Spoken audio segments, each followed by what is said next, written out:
10 years ago, Field launched as a home for people who already knew they were different.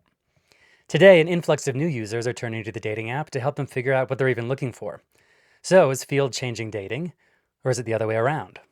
Today, we're joined by Alexandra Kilpatrick, Field's head of research and an anthropologist studying how we connect to our desires and to each other. Together, we talk about how 10 years of the app's evolution and the way its millions of users interact with each other give us a pretty fascinating time capsule. From Me Too and COVID to changing ideas about gender, kink, or even what counts as vanilla, the way we date can tell us a lot about the culture we're living in. And what happens when the fringe stops feeling so fringe? Does Field's explosive growth mean kink has gone mainstream? Or is it just helping all of us get better at naming what we want?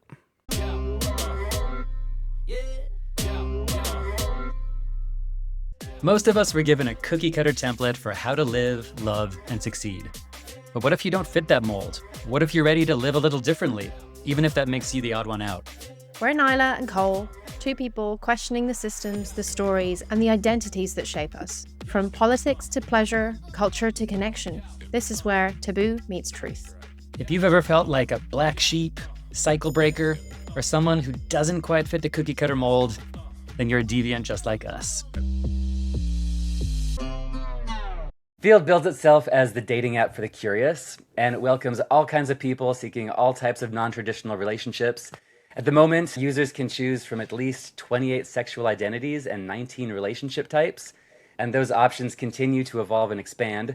It's really the perfect fit for this podcast, as it's basically the dating app for the deviants among us.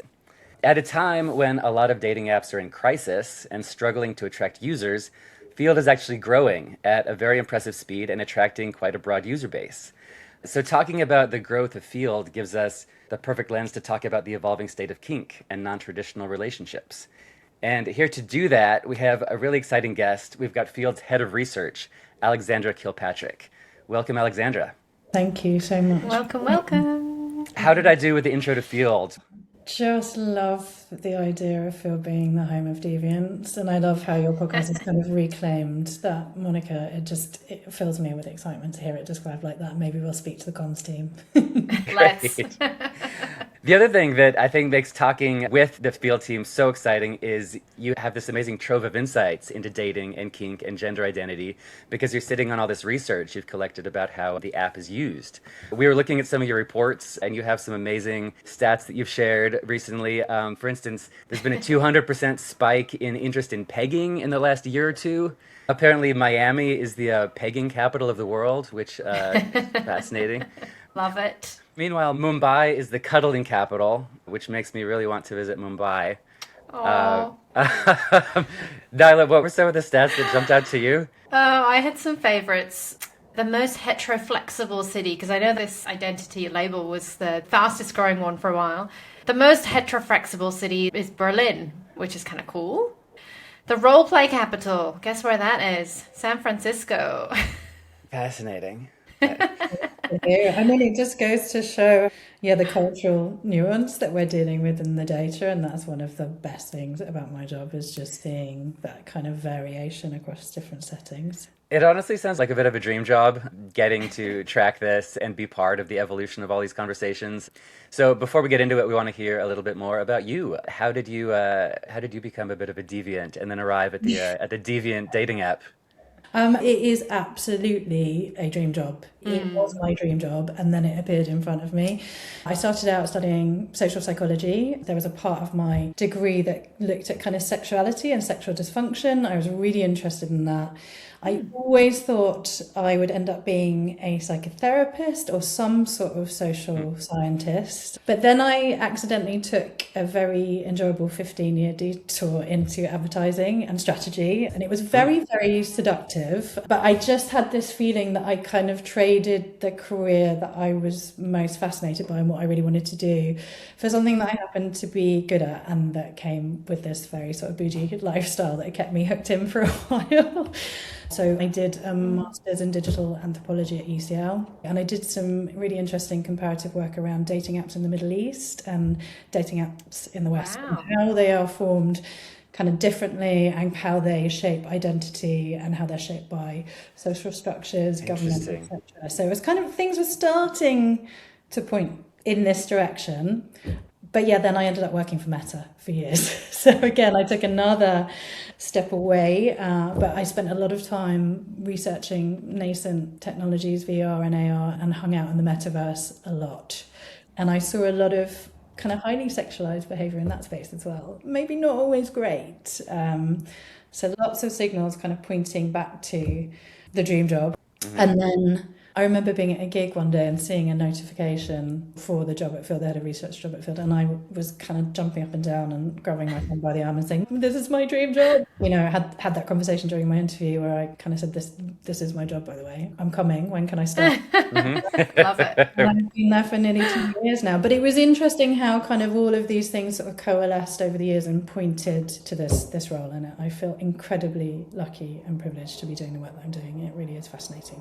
Yeah, you know, sometimes you see a job and it just has someone's name written all over it. It feels like this was that for you. Yeah, it was like so long in the making, but only because it was exposing you to all these different aspects of kind of human behavior, but also tech and sexuality. Yeah, absolutely. And I also think there was like a really stark difference between, you know, what I was seeing in the metaverse and kind of the types of behavior I'm studying now. As I said, it wasn't always the most positive societal signals that I was seeing. There was quite a lot of hypersexualized behavior. There's quite a lot of misogyny, you know, unchecked problematic interactions that were just able to flourish because it's very hard to police those kind of spaces and keep them pro-social. So I went from being in this quite dystopian environment, seeing things that I found kind of quite disturbing and worrying, and then moving into this environment that was really special and doing something really different for society. You know, quite disruptive types of very pro-social behaviour that are very consent-led and very different to what I was seeing previously. So it felt like this real leap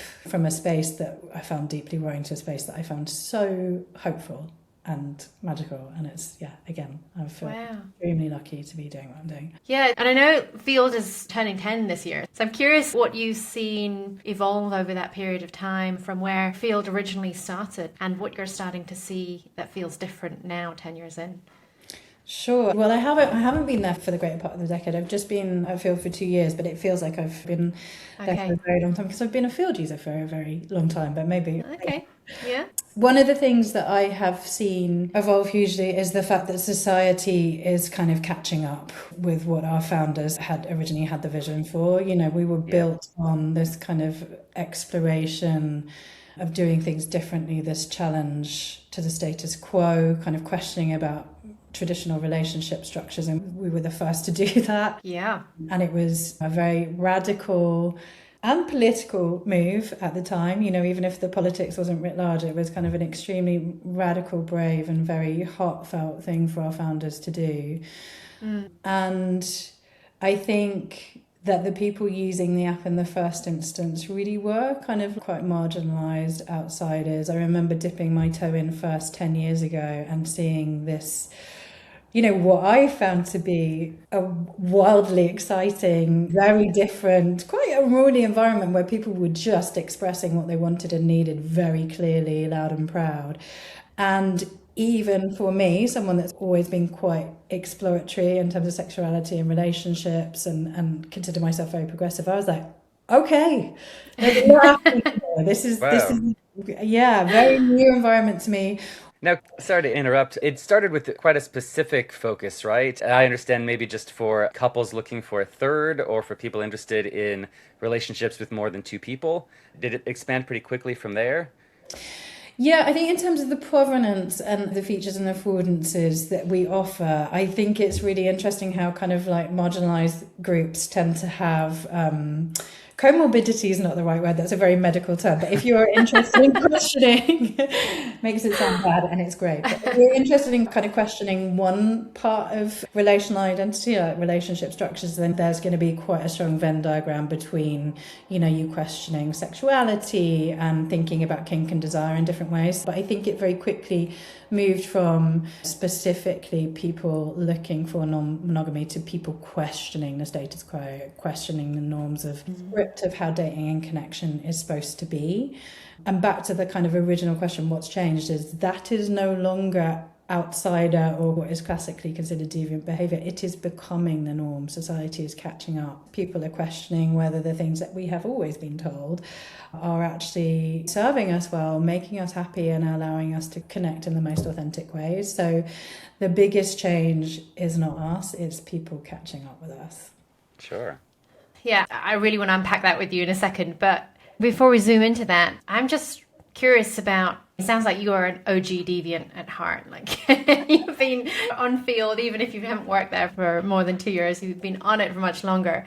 I'd love to hear your personal journey, if you are feeling comfortable to say a little bit about your own off-script journey. We ask all of our guests this, and a lot of the things we talk about on this podcast are about having the courage to choose a different path than the one that we see all around us, or that feels like the one that is the most celebrated in society. Mm. So yeah, just really curious about what your journey looked like from, you know, studying sexuality in culture to finding your way to field. So the thing I want to say right from the top is field really does hold a very special kind of significant role in my life. It has been really life-changing for me. As I said before, I've always been quite curious about how relationships work, how sexuality works, the inherent kind of power structures that are threaded through that. I was laughing with a friend the other day about how when I was younger, I remember kind of saying to my dad, so when someone gets married, the dad gives the woman away. And I was always like, okay, that doesn't sound too good. I'm not into that. That's that amount. Yeah, and also just kind of observing relationships around myself as I was growing up and thinking, okay, some of the stuff I'm seeing doesn't look like the healthiest of kind of exchanges, the healthiest of structures. So there was this kind of questioning, this kind of nagging sense that I wanted something different from quite early on. That curiosity was really accelerated by living in Berlin in my 20s. It was a very fun time, fun space to be in. I would say it was an anthropological experience.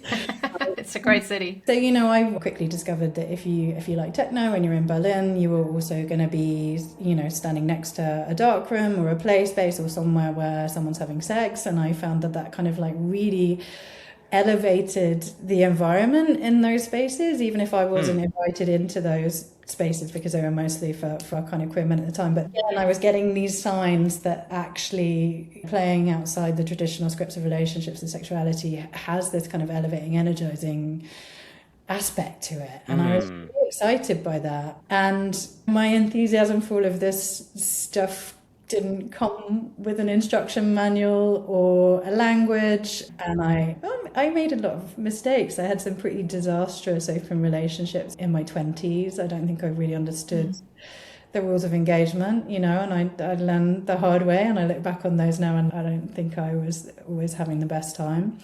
And then, as I said, I first found field about 10 years ago, and I just found it extremely liberating, you know, that there was a space like this in the UK as one that was open to heterosexual people or bi-curious people. Now, I don't think heterosexual people have been great at interacting in those kind of spaces traditionally. So it was kind of like, okay, this is a space that is inviting people in. The language is different, the script is different, there is permission to behave differently, and it is completely void of shame. Creating shame-free spaces is so important, you know, and that was one of the things I first fell in love with about field. I mean, the energy you described in Berlin, it's electric, it's encouraging and hopeful because people are really pushing the boundaries. You can sort of get swept up in it. But I think just the nature of being a rebel is that you like to break the rules and push the boundaries. And then it can actually feel a little unsafe, or you can feel out of your depth. I mean, I've been to Berlin. It's kind of a scary place too, because you're not entirely sure.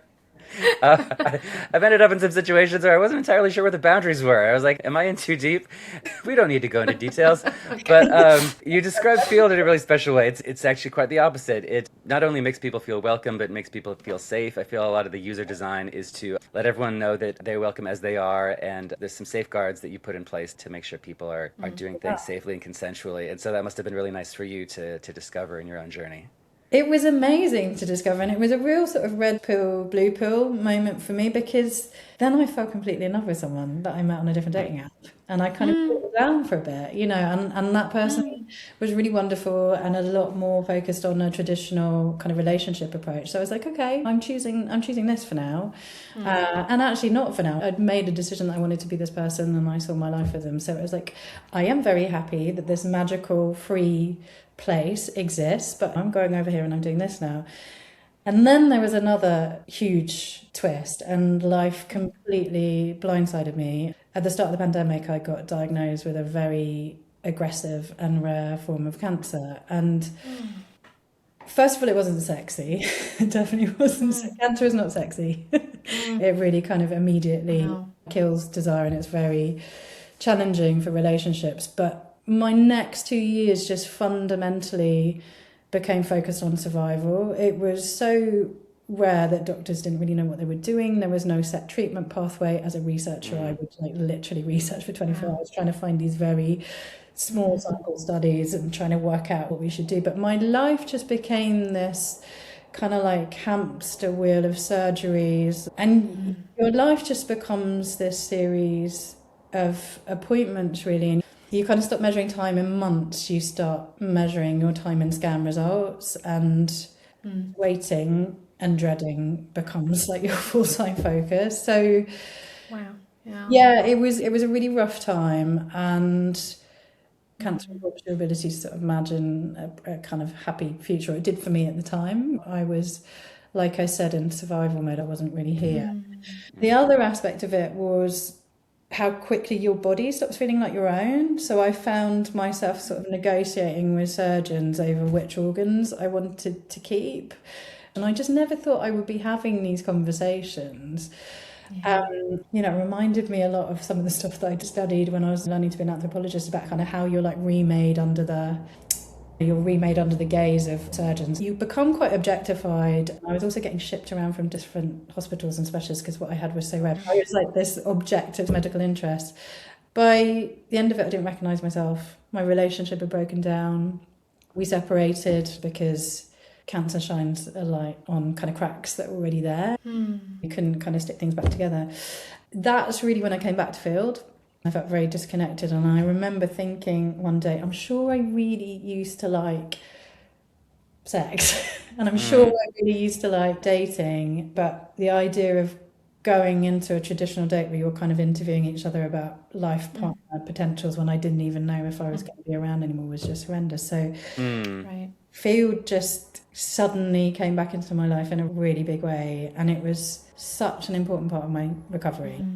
It helped me rebuild myself in a way that nothing else could have. Thank you so much for sharing. What I really heard at the end there is that there's so many reasons people can connect with each other. The way we've been thinking about it for decades is like finding a partner to spend the rest of your life with and get married. But so many more reasons two people can get meaning from each other, whether it's just sharing a night of pleasure or a deeper friendship or just becoming important people in each other's lives to support whatever they're going through. So thank God we're finally realizing that we should be expanding the ways we find intimacy and connect. And I'm so glad Field is there for you, and you weren't just looking for the traditional. Me too, really, really grateful. I think one of the things that's made me realise as well in terms of the research that I've been doing, I meet a lot of people that have been through really big life-changing events that have suddenly gone, okay, I'm stepping away from the norms of dating and I'm going to do something different. You know, they may have had an illness, they may have had a really significant breakdown. Something has seismically changed for them, and that has caused them to question what they've been doing up until this point, and maybe refocus on their priorities. I mean, I'd love to, I don't know if it's the case for either of you, but I think a lot of people, when you speak to them, they can kind of reflect back on their dating history and kind of remember these inflection points, these pivotal moments where a thing has happened and suddenly you've bounced out of that and changed the way you might connect or date or do things. Oh, totally. I think there are just moments in life that crack you open. I have my own history, which I've talked about extensively through the podcast and been really open about. In many ways, until something seismic happens, we just keep trying to make that version, my previous self, better. And then we realize we can break out of that altogether, and it's almost like getting a blank canvas again, and you get to rewrite the story you have of your connection to intimacy. And it's beautiful. Thank you for sharing so authentically and so honestly. I work a lot with women who are reclaiming desire, reclaiming their sense of self after some kind of rupture, right? Whether it's a health issue or experience they've had, whether it's just a sexless marriage or a relationship they've been in for a long time, whether something's broken down, right? And one of the things that I was talking with some of these clients about, and I was writing about on my Substack, is this idea that we tell ourselves the story that we need to be kind of fully healed before we're allowed to date again, because the norms of dating suggest that we want to look for something serious and long-term and partnered and blah, blah, blah. And there's often not space beyond that. It's not respected. What would sit outside of that isn't societally held in good regard. And so we're led to believe that you have to be kind of healed or fixed before you come to dating again. But I actually think dating and healing are deeply relational.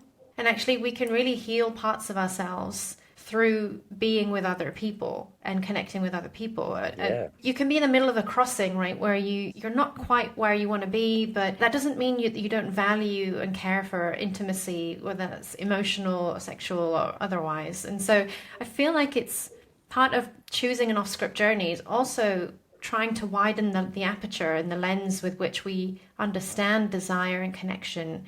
So there's like this permission giving on something like Field. Permission giving is a really good way of putting it, and I think that's why so many more users are flocking to Field at the moment as opposed to other dating apps, or as an alternative to other dating apps. Field might have started out as a way for people to explore threesomes or thruples, but it's offering a whole bunch of different opportunities and avenues to explore now. So who's using Field now, and what are some of the more recent arrivals to the app in terms of demographics and what people are looking for? You know, my first peek into Field 10 years ago, those early days, most people on the app then were quite far along in terms of their identity journey, their level of self-understanding. They knew that they were seeking something different. They knew that they were colouring outside the lines, that they wanted something that maybe was seen as taboo, and they knew where to go and get it. And quite often it was through kind of word of mouth from other people that were there. So there was this core user base of people that were relatively familiar with their own wants and needs and able to express them.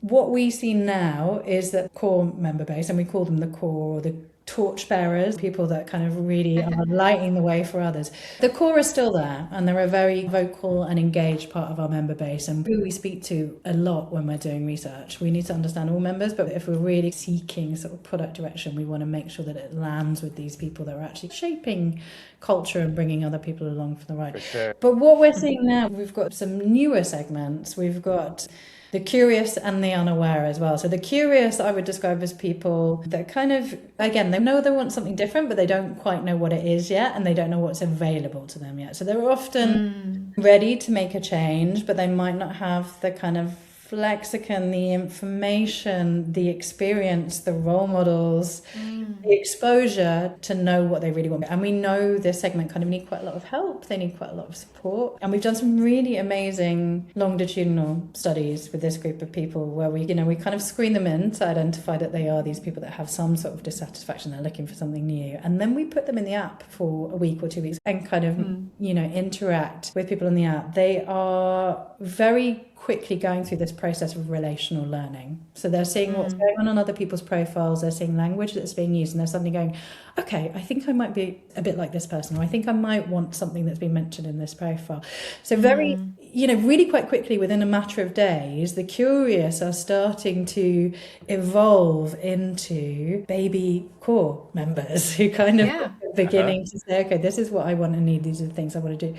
For a few examples, you might hear someone that has never been able to say I'm bi-curious before saying I actually am. I want to have an experience with someone of the same gender, or I want to introduce a third into my relationship, or I want to try something new. So those are the curious. They're kind of our later core members that we're there to help. It's quite a shift in, I guess, even responsibility, because you started as a tool for people who know what they want to use, a tool for these deviants to just get what they want. But for the curious users you're describing, you're sort of providing community and education, a safe like a landing space, place, a right? landing pad, which is a whole different ballgame than just like, here's a tool for what you need. So just on the point of responsibility, there are a lot of ethical considerations with all of this.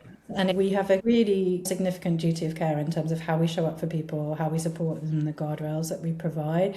And that's something we are constantly thinking about in product and feature development. It's like, how do we help people along the way? The other thing that I want to say that's so important is if we think about, sort of clumsily describing this sort of continuum from core to curious to unaware, and we kind of think about levels of experience maybe, or levels of confidence along this continuum. There is no right end point. That is not what Field is about. And we are not trying to push people to some kinky end point where they are locked in a dungeon for the next 2 weeks. Or maybe they are. It's completely up to them. Or maybe they are, but there is no desired end point.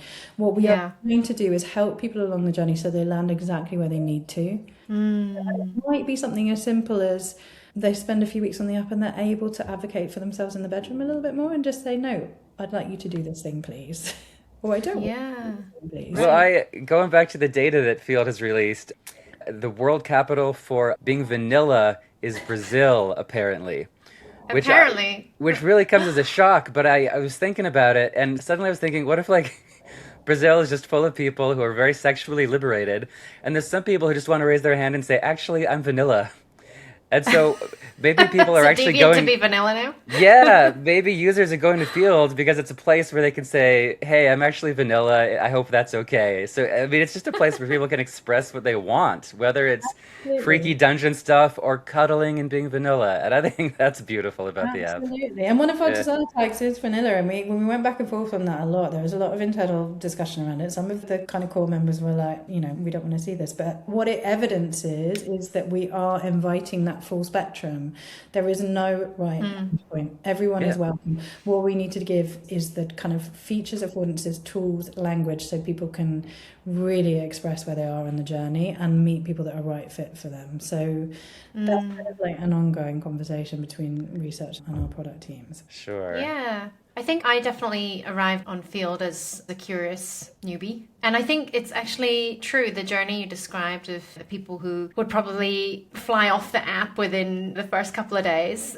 The first time I got on any apps was only a few years ago. And I think when I got to Field, I was just like eyes wide open, like deer in the headlights, being like, what are all these acronyms?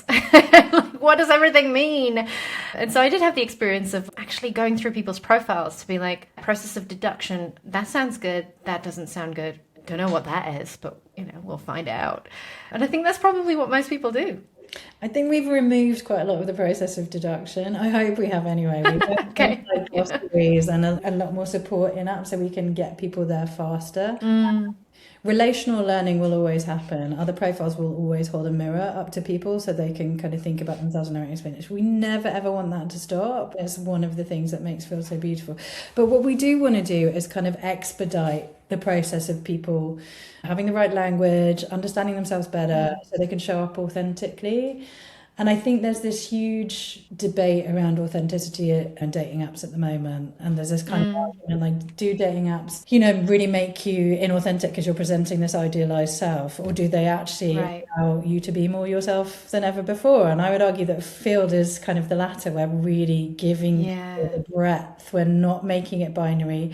Cole, to your point about all the, the genders, the sexualities, the desire tags. The canvas is broad, okay? And things that you can choose from are not there to put you into boxes. It's deliberately expansive. Yeah, and you even offer a Field glossary of terms. I was reviewing them yesterday and learning a few new terms for all the different ways people can choose to express themselves or different desires they might want to explore. So you really are, inviting people to be authentic and inviting people to explore as opposed to trying to fit people in boxes like maybe some other apps can feel, which I think is great.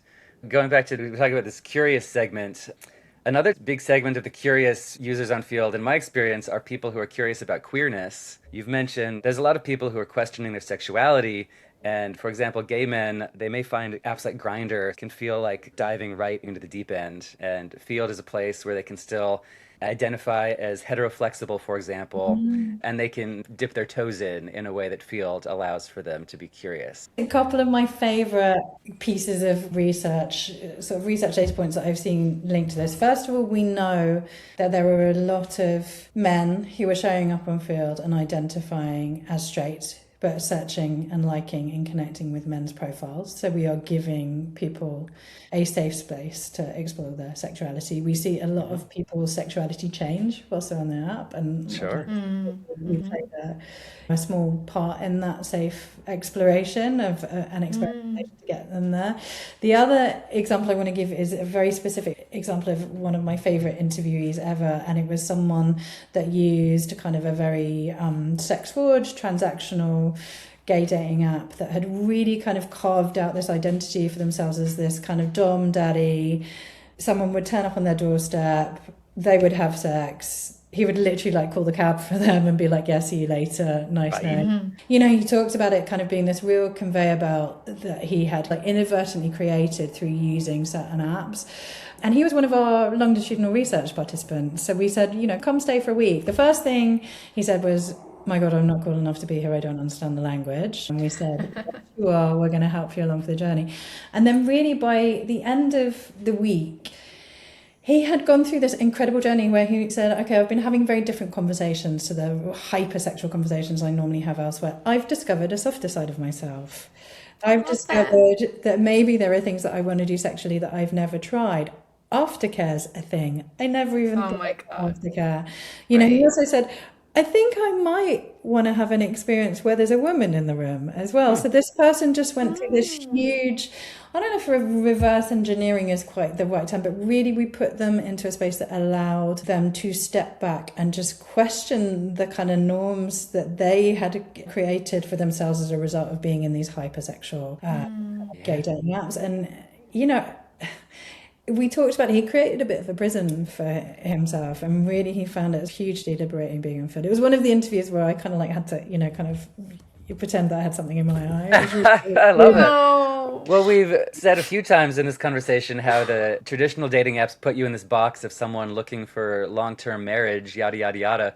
But, I mean, Grindr is an app that can also really put people in a box of saying we're all just here for sex and no emotional connection. We're just here to use each other and move on. Then that's its own prison. So, I mean, every group of people has these expectations and boxes they can get shoved into. And it's great that people are discovering other dimensions of themselves. Absolutely. There is no right way to be.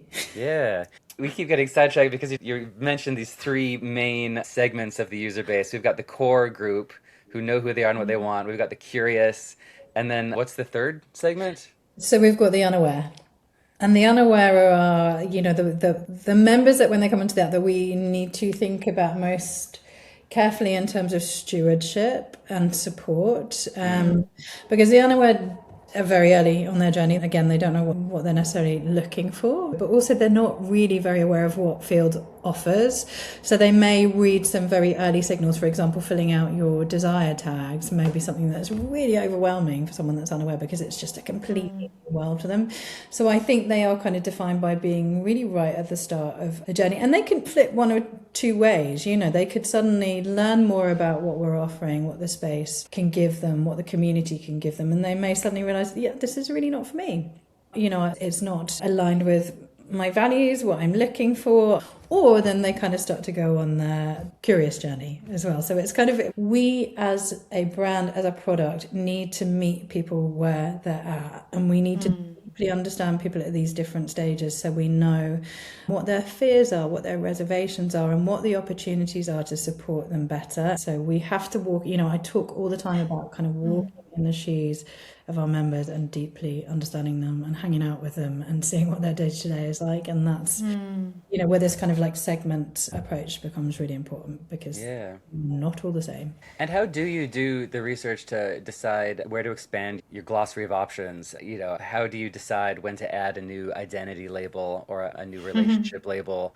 Because this is a space that's evolving quickly and you're at the forefront of it. Yeah, really good question. So I work hand in hand with a really amazing analytics team, and I have a team of researchers as well. And the way that we set direction for the product is we understand what people are doing at scale. So what's the data telling us? How are people behaving in the app? Where are we seeing less engagement? Which types of profiles are they engaging with most? So those really big picture data signals are kind of like our sort of radar, our early warning signal when we need to start thinking about things, and that can set directionality for qualitative research and kind of set my team off into deeper exploration. So the analytics give us the kind of what is happening in the app, what does the data tell us, and then the qualitative piece is where we go in and we talk to people and we shadow them and we do these longitudinal studies and we understand the why behind the behavior. And then sometimes we'll hear something in, a repeated theme in an interview where we'll go to analytics and say, okay, we want to have a look at the analytics around this and what's going on. So it's this beautiful sort of symbiotic relationship. And I was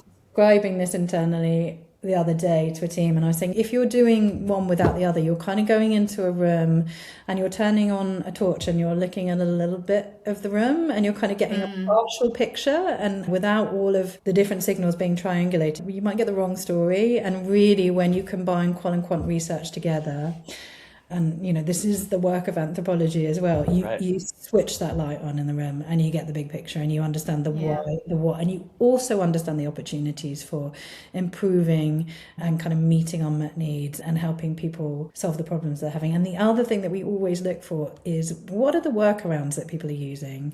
If we are not doing something quite right and there is a really strong need from our members, they will hack through and find a new way to do it.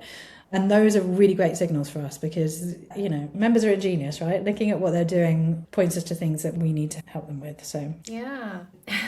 You talked about meeting people where they are, and I think that's beautiful. And using all of this data to really geek out about what the system looks like and how we can kind of zoom out and put the big light on and, see the whole system. I just keep thinking, what's actually deviant anymore? Like sometimes Cole and I, we forget that some of these conversations are still not the norm. And maybe it's the same for you working at Field. You forget that most of the UK or wherever you are, doesn't really talk like this. So this is still fairly transgressive, I guess. But what used to be taboo and what's taboo today? Yeah, we weren't talking about which city was the pegging capital of the world this time 5 years ago. So Sure. things have moved on massively. But I think there's something really interesting in kind of the notion of deviance and kind of how that crosses over with sex positivity. And if I think about what we are at our core, and I love the fact that you've reclaimed the word deviant as being something brilliant, but really in an environment where kind of sex positivity is like the driving ethos, nothing is deviant. Absolutely nothing. Right. Deviant. Whatever you want to do is okay, provided there is a consent-led culture and everyone in the room has the ability to consent in an informed way. There is no deviance. And I think that is the thing that is magic about Field, as it is, I absolutely believe that we are having an impact on culture when it comes to stripping out shame, stripping out taboo, removing this notion of kind of like deviance. I don't want to Reclaiming it. Because I mean, does something stop being deviant because more people are doing it, or does it stop being deviant because it's permission-led? There's consent. When I think about this a bit more philosophically, the thing that holds something in taboo is almost like everybody else being willing to shut it down, it's... And so when you're in an environment, as you say, a sex-positive environment where there is no judgment and you can kind of take that element away, something isn't considered by definition deviant anymore, but we still exist in the wider system. So we can still put the big light on and see that we are still, a small part of that population. Yeah, that's true. I think also, without getting too out there about it, I think about Foucault a lot when I'm kind of thinking about this, and like power and how normalcy and deviance is defined, and power kind of shapes what society considers normal. Yes. And it influences which identities are recognized, which relationships are seen as legitimate, which experiences remain invisible or are classed as deviant. And as language, we've talked about the glossary, as language evolves and people have a new lexicon for describing what they are, identity becomes a lot easier to see, it's easier to talk about, and it's easier to claim and own without shame. One of the things that Field is doing so brilliantly, it is speaking to power, all the time in terms of what it's doing. I think deviance has always been there. Deviance has always been behind the scenes, bubbling away, kind of fueling people having a great time. And I don't think that's changed in the last decade, but I think what people are able to articulate has changed, and what they're allowed to say in public and the words that they have to do it. So, in a kind of like roundabout meandering way, the thing that kind of like fuels me most in this role is we are challenging the inherent power structure in terms of what is seen as right and wrong, and we are legitimizing things that were previously seen as deviant and saying, hey, that's just people having a really great time. I mean, I think Nyla's question was getting pretty philosophical. We can always go into Foucault here. Foucault is welcome. Oh, yes. Yeah, a lot of sex and deviance is about power, and it reminds me of a conversation we had with a shibari practitioner who said that a lot of kinks emerge from challenging power. I mean, the leather community, or even time subverting power, and there's something sexy in subverting power structures. So, Nyla, it almost sounded like you were asking, do things stop becoming sexy when they stop becoming deviant? I mean, are we taking the fangs out of a lot of these deviant options on field because so many people are normalizing them? Yeah, no, I mean, I was thinking a lot about at the end of season 1, we did a couple of episodes around power and the way power shows up in relationships. And so this has been something that we've toyed with for a while, I would say, like, what is it that makes something deviant? And I'm just curious from the perspective of, like at one time being a curious user, and maybe now I'm a baby core, who knows, but, like finding yourself in a place where you're like, you know what, there's a part of my world where I'm no longer deviant. I'm just normal. I think it's a sense of belonging that it creates, actually. I think part of what deviancy, maybe it's my story of like what it means to be a deviant. It's probably different for everyone, but there's something about not feeling a sense of belonging, right? And of course, we'll talk about community and how important that is. But by definition, almost the place where I do feel accepted is a sex positive environment where actually there's nothing that's that out there. I didn't want to take the fun out of it for you guys.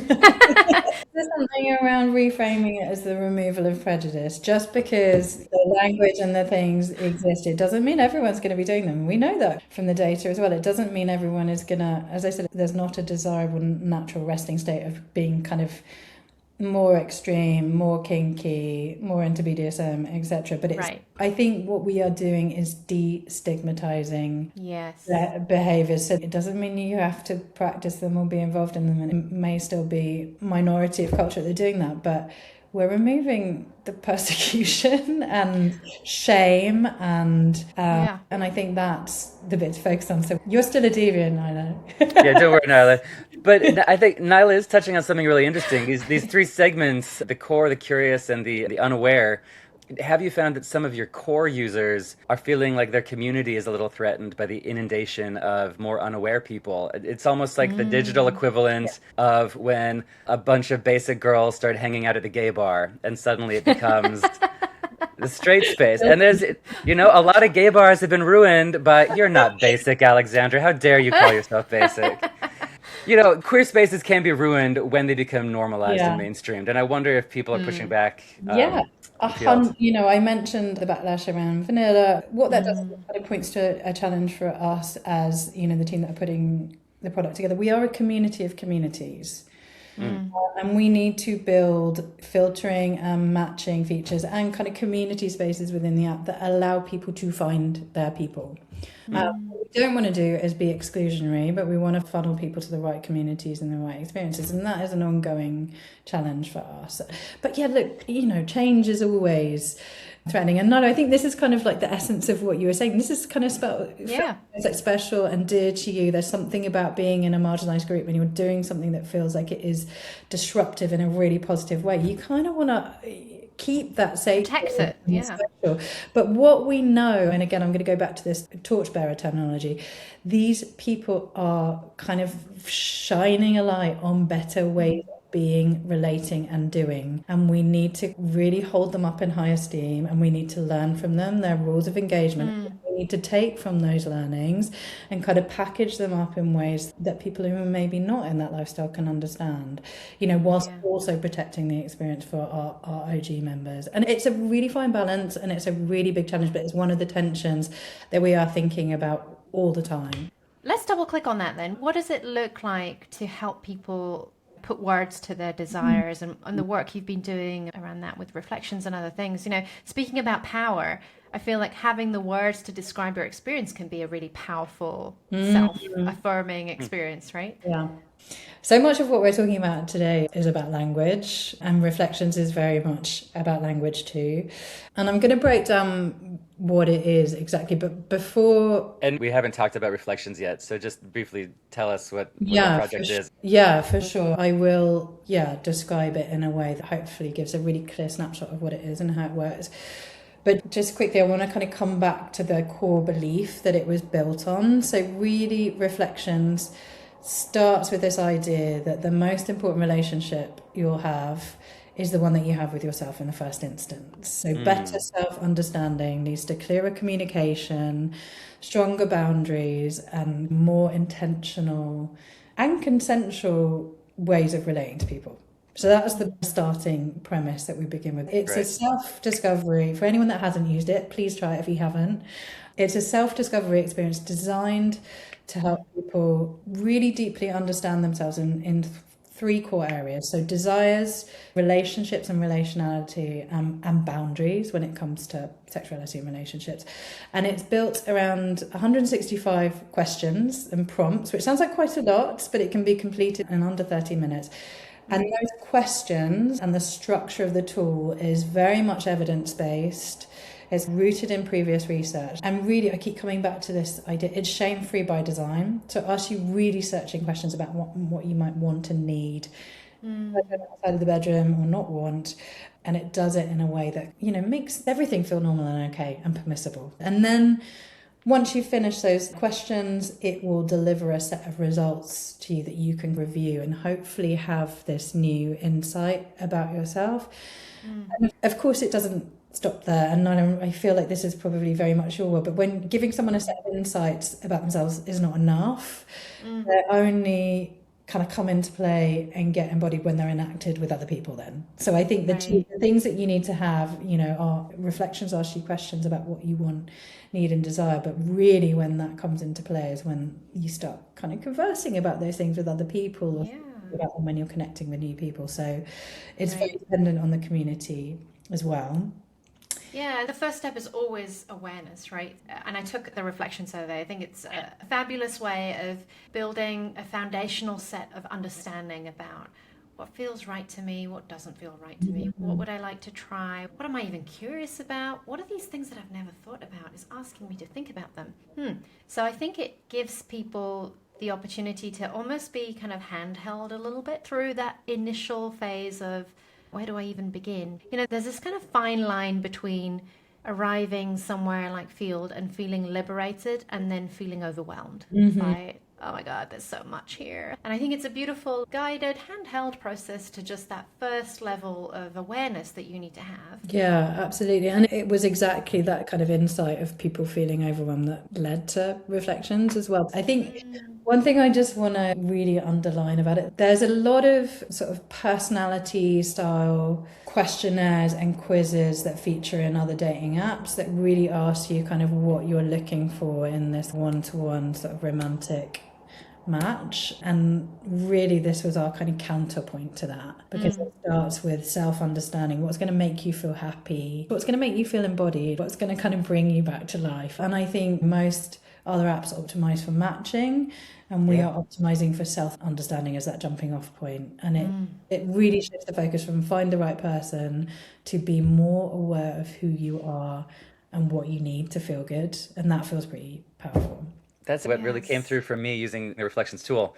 The way that I'm so used to engaging on other apps, basically trying to conform myself to look desirable, even what I thought about myself and what I thought I wanted. And then I did this tool and I realized that I'd been sort of lying to myself about a lot of my basic desires and that I wasn't comfortable with a lot of things that maybe I pretend to. So it was a really valuable wake-up call. Oh, I'm so delighted to hear. I'm going to be mean. Can either of you remember something that really stood out to you in particular? Yeah, I think there's a whole section about boundaries and how good you are about actually setting them. And, I've been vaguely aware that I'm a people pleaser, but it was actually just this huge red flag that I spend a lot of my time when I'm going on dates trying to present as the ideal date or the ideal sex partner rather than setting up boundaries. And frankly, it's gotten me in trouble. And so this was just, it even I think it gave me a percentage. This is how disconnected you are with your own boundaries. And so that was a wake up call. Yeah. I'm not sure it's framed quite like that. The findings, All but right. I'm really glad it was insightful for you. Interestingly, when we were doing the research for kind of what reflection should look like, the category that was most important to people was boundaries. It was it was the thing that came out as kind of the most significant member need when we were thinking about those domains, was kind of help me reflect on boundaries and where they lie for me. And I thought that was very interesting. If you think about the fact that one of those modules is around like desire and kink and the really kind of juicy, exciting stuff, we thought people would go there first. And it was like, no, help me understand boundaries. And I think that's a very telling kind of signal, particularly in kind of modern dating, that people need to really, reference and think about their boundaries and communicate them well. I mean, no one misses an opportunity to talk about kink and pushing the boundaries on their own. I was visiting my teenage nephews a few months ago, and they made me we all took the purity test because these teenagers are obsessed with like things they've done and haven't done and what they want to do. And, how are you deviant as a 16-year-old? We love those conversations. But of course, we weren't talking about boundary setting. And the sex ed class my nephews are taking doesn't talk about limits and connecting with yourself first, setting boundaries. So there's actually something really revolutionary and, I don't know, deviant, if you will, about positioning that as just as important when you're dabbling in a kinky space. I think that's true. And actually, I work with a lot of women who are in the sex positive lifestyle. And I think a lot of these women have clarity around the kind of kinks they're into and what they're not into, whether they're into conscious monogamy or ethical non-monogamy. And time and again, the consistent pattern with what people struggle with is holding their boundaries in relation to another, right? And it's a complex thing. We're meeting somebody else's boundaries too, and you're kind of like in a negotiation, but it's also an embodied negotiation. It's not all in the head. Yeah. So we've talked before about how sometimes people in the kink world are actually much better at negotiating boundaries. And it's like, amazing, I know what's on the table and what's not on the table, and I can relax and just enjoy this and surrender to the moment. And for a lot of other people, it's this like unspoken thing, and you're kind of looking for cues and signals. And so much of that comes from, very heteronormative dating, depiction or story or script. It's also what we see in the movies, these things that are often very unhelpful in helping you guide your own dating life. And so, I think it's the most responsible thing to do. I've not been shy of saying this before in our other episodes, is that I think sometimes a lot of people in the sex positive world are a little bit irresponsible because, you lure people into these worlds and then you basically drop them in it because they often don't have any support structures to help guide them in a world that just operates differently. The terms of service are different here. And so what I loved about the reflections tool you have is that nobody needs to know. It's part of my app already. I don't need to pay anything. And it gives me an opportunity to just get curious about myself and be able to then ask or use language in a way that is more clarifying for the experience I want to have now. I love to hear that. In terms of reflecting on what you want and need now, the questions weren't created by me or my team. They were pulled from a huge body of pre-existing psychometric data, psychological data, pre-existing sexual scales, like we called in the Kinsey scale. We looked at other validated and tested scales around risk-taking behavior, relationship structures. So there's a lot of detail behind the tool and in terms of how it kind of calculates results. So I really would like to give a shout out to the very amazing team that worked with us on that as well. It was we saw it as a real duty of care to sort of extend our knowledge base beyond the business and work with experts that are really familiar with the field of sexuality and sexual research as well. So we worked with a team at University of Michigan, a group of very amazing social scientists that were kind of femme, queer-led social scientists that were used to identity formation in digital spaces. So very long-winded plug for that team, but they were absolutely amazing. That's awesome. And it really didn't feel academic to me. So I think you've all done a great job of making it feel very applied to me as a user. Do you have already some data of like how it's helped people or what they do with it next? Or how it's informed the app, and if you've made any changes to the app too. Yeah. Yeah, great question. So the first thing that we found was the biggest barrier isn't actually desire. Guess what? It comes back to language. It's all about language. So Yes. really the first big finding was it wasn't that people were suddenly discovering totally new things that they wanted to do.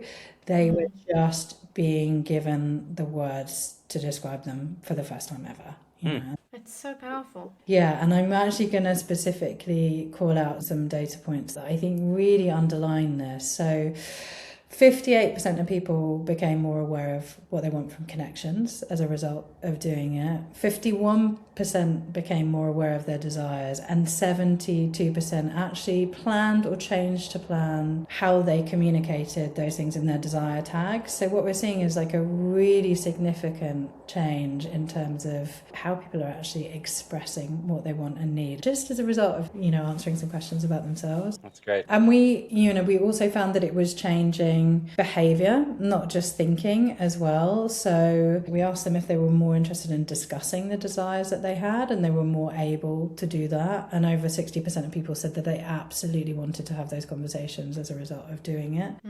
To the point that you raised before, Cole, over half of the people that took reflections said that they were more able to discuss boundaries. Great. That's a very seismic shift. Yeah, Great. and I imagine that once people have done the reflections tool and, that 50% or more than 50% that said that they now are able to discuss boundaries, like you said, the first time it's a bit clunky. By the 10th time you share that with somebody, you're getting more and more specific about what you want to say. And I know you do some like in-person events too, and I'm thinking there's probably a bigger community. So yeah, do you feel like the IRL stuff is also helping in kind of building upon what's coming out of reflections? That's a really interesting question. I mean, I think it's in the same way that being on the app and seeing different profiles and learning from them, whenever we put people that are interested in these things and interested in deviancy and challenging the norms, and they have a space to meet and communicate and share their experiences, that's where the learning really happens. We've just done a huge study on ethical non-monogamy and polyamory and spoken to a significant number of people about how they learn the ways of polyamory, like how they learn to navigate ENM. And so what's the secret?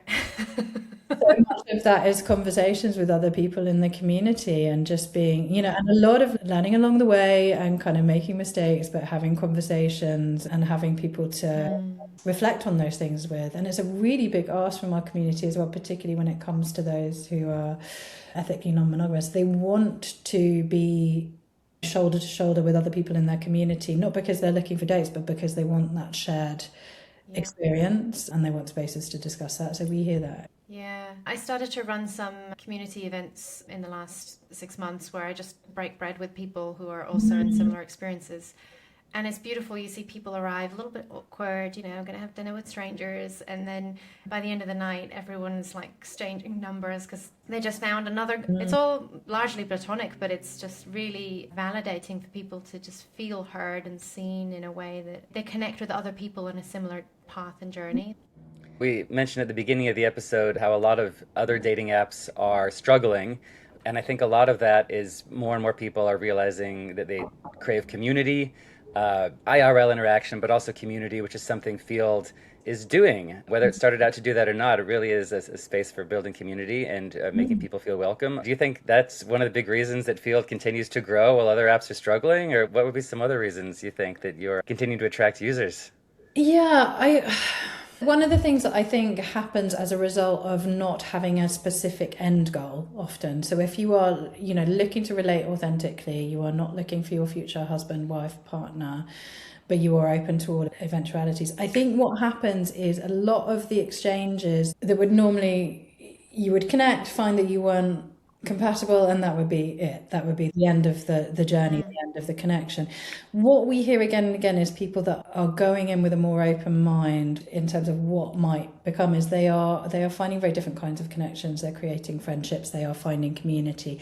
They are getting something constitutive out of these interactions that cannot happen on other dating apps because of the way that they are structured and framed. Sure. There's a very, very different end goal. So I think there's lots of different things that are at play in terms of why we are, bucking the trend. I think that's one of them. I also think something very important that is really front of mind for me is at a time when identity politics has kind of gone bonkers and there are not many safe spaces for people online to be authentically themselves. We are offering them that port in the storm, and we are offering them somewhere safe and hopefully more predictable in a world that is becoming increasingly hostile. We see this with some of the people that we work alongside with as ambassadors who kind of use social media. You may have experienced this as well, Nyla. Just in terms of people getting shadow banned for using very normal language about sex and sexuality. It is no longer safe to kind of express identity, sexual desire in digital spaces. And I think that's a very sad truth at the moment. I think it's indicative of where we're at in terms of the pendulum swing of populism. And we are, really providing a space where people can come and again be shame-free, judgment-free, and be who they are. I mean, I would say at the core of it is really great research. Obviously. Of course, understanding our members really deeply is so important. And the biggest finding that we had from this recent piece of work into ethical non-monogamy is that, people who are dating in that way don't want to be slapped around the chops with myriad features. They don't want loads and loads of new stuff. They just want spaces that really deeply understand their simple needs and really get it and encode that into their product. So I think deep understanding and simplicity are things that are really, really important as well. Okay, so after 10 years of seeing all of this unfold at Field, what have you data nerds picked up on? You've got a decade full of insights into dating. Yeah, really interesting. So to mark the 10 years of Field, we did some really interesting analytics, and I just want to, doff my cap to the analytics team because I did not do this piece of work, but it's a really wonderful piece of insight. We actually looked at 10 years of member bios to understand how the language of intimacy has been evolving over the last decade. What I really loved about this project is that it wasn't kind of a dating report. It became something much bigger than that. It's like this anthropological study of culture over 10 years. Really Fascinating. Really fascinating findings. I think what really struck me most was how quickly cultural shifts actually showed up in people's profiles. So if we consider like every single bio is a tiny sort of snapshot in terms of how someone understands themselves or a particular moment in time. So no one's writing their bio in a vacuum. They're shaped by the conversation happening around people, what people are looking at on social media, what's going on in politics, all that kind of stuff. And if you squidge sort of millions of them together and you take an aggregate view, you get this sort of time capsule that shows how ideas about identity and relationships have evolved. So things that really stood out was we see these kind of cultural kind of peaks, these cultural moments appearing in real time. So the analysts kind of honed in and saw that around 2018, around the Me Too movement, members increasingly started using words like ethical and sex positive as a reaction to what was going on societally. So real focus in terms of how people actually wanted to relate to others ethically and to be treated with respect in light of what was going on. So that was the first shift we saw. And then COVID was another really stark moment in that data. So that really changed the language of dating almost overnight. It was like night and day, like bios referencing lockdowns, virtual connection, lots and lots of sexting chat in bios. Kind of like finding ways to get their works off even though they couldn't meet in person. So that became a real focus of bios at that time. And, connection status became sort of vaccination status. People wanted to know, how... Totally. Where people stood on kind of the vaccine debate, not that it should have been a debate. Oh, yeah. Did it So lots almost- of profiles like no anti-vaxxers or... Yeah. Yeah. It became a screening criteria very, very quickly. People did not want to rub shoulders with people that were hugely opposed to them when it came to vaccination. So that was interesting. With COVID, did you get a sense of urgency almost? People were just suddenly really hungry for human connection, and there was just a sense of less long term, more Yeah, I just mean, like, we even changed one of the exploring features in the app. You know, it was very much about digital connection only, you know, with the idea that we're going to right, have sure. these kind of relationships that were very much digital first with no necessarily not any intent to meet IRL. Maybe, maybe not, but that wasn't the primary intent. The primary intent was how do I connect, relate, and have intimacy with people in this time when I'm not allowed to leave the house? You know, so we adapted the app to afford for that. And then I think the final one that's really interesting is sort of around 2022, 23, we saw much broader mainstreaming of therapeutic language. And I Oh, think yeah. that really, you're so familiar, right? Doing Yeah. the work, you know, people. Doing Yes. the work. If we think about what was happening on TikTok and Instagram and podcasts and kind of books at the time, when it comes to kind of relationships and intimacy, therapy's really been brought into the frame through social media. So that started showing up through words like grounded, consistent, calm, emotionally available, curious, and stuff like that. So you can see how social media culture is kind of seeping into the way that people express what they want relationally. Yeah, it's that power of language again, isn't it? That's a powerful way of describing your relational experience rather than only describing the kinks you're into. It's Yeah. like another layer got peeled. True. Personality types, they've had a boom. Everyone talking about their Myers-Briggs or their Enneagram. That's probably also in parallel with the psychology. People really trying to get to the root of like who they are inside and describe that. Have Yeah. you seen that too? In terms of like Myers-Briggs relationship types and personalities, yeah, they do pop up on profiles. So do star signs as well. Sure. More generally, I think, you know, this speaks to what you were just saying, Kyla, as well, and also links to this kind of who I am, what my personality is. We saw a really big shift in terms of intentionality, the way people are thinking about compatibility. You know, is my personality type going to work with your personality type? And there was Right. I think that's real, it. Like, let's not waste time. Are we actually compatible or yeah. not? So we did see that too, definitely. And there was a real shift in terms of people simply stating kind of what they were looking for, moving to stating who I am, you know, who I am, how I show up, how I relate. So we saw a flip from, you know, almost like shopping lists of experience, people talking about adventure, couples, threesomes, these are the things that I want, to this kind of shift to, you know, people talking about who I am, what I value, how I communicate, what it feels like to be in a relationship with me. And I think that really speaks to the kind of the personality test type mentality. People want to communicate the essence of themselves. Yeah. Again, it's a shift away from trying to present the perfect mate, whereas just not beating around the bush and saying, this is exactly what I'm looking for and this is who I am. 100%. Yeah, I'm also thinking about, you know, just zooming out for a minute, where the human psyche is after you come through a pandemic. You know, like we were kind of forced to face our mortality in ways that we weren't probably ready to. We were forced to let go of the freedoms of being able to just get up and make a plan and leave the house whenever we want. And so I think when those restraints are removed, you look at the world differently. You know, we had that great resignation period where people were like, why am I in this job? Like, what's actually meaningful to me? And then you had changes in the way that people were showing up at work or what they were willing to tolerate. And I wonder if that also seeps into the relationships that you have in your life. So in many ways, there's probably like a collective consciousness around what's meaningful to me, what's the kind of life I want to live, and what do I just not want. And maybe that's what we're seeing showing up in some of this data.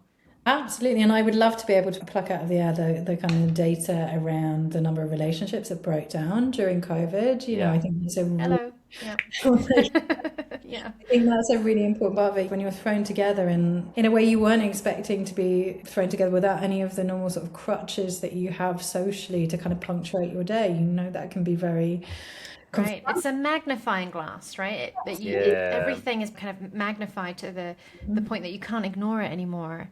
And it's interesting because I wonder if there's like any data to suggest that there was a boom or an increase in people entering the sex positive world as well. Because I must say, like, my own experience of being in this world is a lot of people's journey of transitioning into a new way of thinking about relationships all comes back to the pandemic. We joined in the pandemic, or we decided to open up our relationship, or we wanted to try a threesome, whatever. So I think it was quite a seismic time in our collective history. Absolutely. Well, all these people trapped in their houses just craving really raw, basic human connection. I think it made people even reconsider what I get from human interaction and what I need. And again, that urgency to it. I just want human intimacy. So I could see that doing wonders for the speed of kink and other things being adopted. 100%. And I think it goes back to the point that we made when we first started talking. We talked about some seismic shifts that we've been through. Those moments where like the fabric of life just got kind of torn and everything was questioned. And that happened globally. Yes. I'm sure there is some really interesting data about how that changed sexuality. Maybe this is in my long backlog of future studies. But future study. I mean, imagining 10 years from the pandemic, you know, the absence of touch. I remember hugging was such a big thing, cuddles. Like you couldn't even hug your friends or your mom or anything. And after a while, I think, especially people who lived alone, you're just craving actually physical touch and a hug, even if it wasn't sexual. Let's go to Mumbai. It's the capital of cuddles. Let's do it. I know we need to start wrapping up. I knew we'd really have trouble editing ourselves, the three of us talking. But looking ahead, I sort of like the idea that the future of fields gives us a hint at the future of kink and non-traditional relationships. What are your predictions for how the user base is going to grow and what things people might start looking for more? You know, what kinks are going to become more popular? What things do you need to add to the app? Desires list. How do you see the desired list expanding? Let me get my kinky crystal ball out. We've done some really amazing research on the desire tags that we have already, and we've done kind of very large scale research to understand what's missing. I'm not going to give you specific desires and trends, but what I will say is, in terms of getting there and getting it right, it's this balance between allowing people to express high-level desires that are understandable to everyone, that allow kind of matching and facilitate matching, and then giving people the space to express what they need in more nuance. So it's that kind of balance of how do we reduce things? There's kind of almost this process of making things a bit reductive so people can match in the first instance. And then when we've kind of got that first layer of matching, how can we make them more expansive again so that people really, really understand each other? So that's another tension. That didn't really answer your question. So you got no juice for us then, Alexandra, around what's coming up? I feel personally very strongly about the rise of pegging, and I think it's just a hugely and this is not nothing to do with personal preferences. I'll keep that outside the room, but this is to do with a breaking down of a kind of like something that was seen as so taboo and stigmatized, which is about a different form of male pleasure. And I just think it is really great that we're able to have this conversation. I think it's really great that it has a name. It is something that was kind of like sniggered about, demonized, and it's just becoming part of the norm. And I think that's great. You know, whatever people want to do, great. Yeah. Well, I think, and I think it's actually a really perfect example of like, I hope that a lot of things we call kink now, we stop using that label later, because men should not be afraid of pleasure in all forms, whether they're gay or straight or anything else. And, you know, hopefully someday it's not going to be kinky, that some men enjoy pleasure that way, right? Absolutely. We're talking about human connection, but do you think human and non-human connection, like computer and AI, is that a frontier that Field is talking about at all? Like having an option to say you're looking for non-human lovers? That's a really interesting question. That's absolutely not something we're doing specifically at the moment, but what we are doing is taking a really considered and research-led approach to AI, because we know, even from just doing very quick desk research, we know that people are pretty terrified of the role of AI in intimacy more broadly. And I know that you've done some really great sessions. I loved the Deviants episode in terms of the Silicon Valley dev that was talking about his kind of various love affairs with AIs, and so fascinating. What the bigger picture data is telling us at the moment is people are really frightened of the introduction of AI into the space of intimacy, and we're taking a really considered approach around that. And we are actually doing some really fascinating work at the moment with a group of ethicists and social scientists, again, to, really lean into that duty of care and make sure that we're extending our knowledge to do that work really well. And we would love to talk to you about it at some point, but it is still, Right. it's still cooking. All right, let's come back to it. Something to look forward to. Yeah. Maybe I might ask that question a slightly different way then. And Cole, I want to hear what you've got to say about this too, but what do we hope never changes about being human? Oof. In a world that's going to be so tech-led, and it feels like every second conversation is about AI these days, but something about connection is just entirely human to me. Like, I'm just curious what it feels like for you. Well, the most human thing to me is also the one that I feel has been under threat for years, which is just physical touch and just being in the same place, just two humans actually being side by side. Physical human intimacy, I think, is under threat. You hear more and more about how like teenagers don't hang out with each other anymore. They just talk on apps. And, maybe we're all going to have AI boyfriends and girlfriends in 10 or 15 years. I think it's core to being human that we just need to touch each other. I certainly hope that's not actually Let's endangered. just hang out and touch each other. Honestly. What do you What say, do you think, Alexandra? No, I was gonna say, I think one of the key things is kind of AI should never rob us of our authentic voice, which sounds like a really obvious thing to say. I think there's a lot of ways which AI is being used to kind of prompt conversations, help us reflect and think about different things, and maybe do that exploratory piece before we communicate. But I don't think it should ever take the place of genuine human communication. I think that's something really important. But actually, Cole, as you were speaking, I was like, hell yeah, physical touch. It should never, ever replace that. We all need it. I mean, the whole talk about COVID made me realize, man, we just need human touch, right? Yeah. But okay, AI, sorry. In the last 2 weeks, I've run into AI photos on profiles. Not on Field specifically, but on other apps.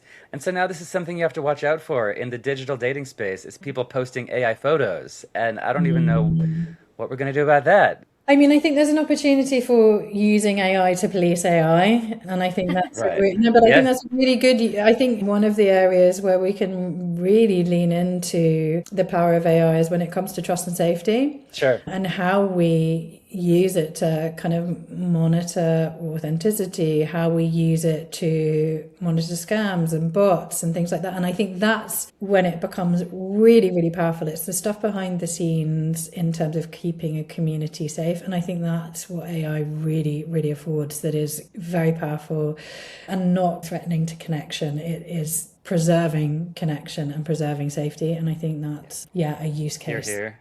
Well, I do hope we get into the AI of it all next time we speak with you, because this has been so much fun. I knew the three of us would just have a blast. Thank you so much for taking the time. Thank you so much. I've loved the conversation. Thank you. It's been fascinating, and we must talk about future studies.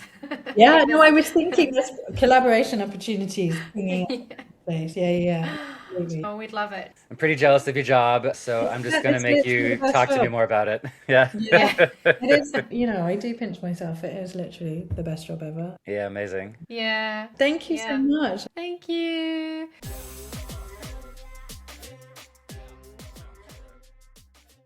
Oh my God, she's so cool. I was going to make a very inappropriate joke at the end.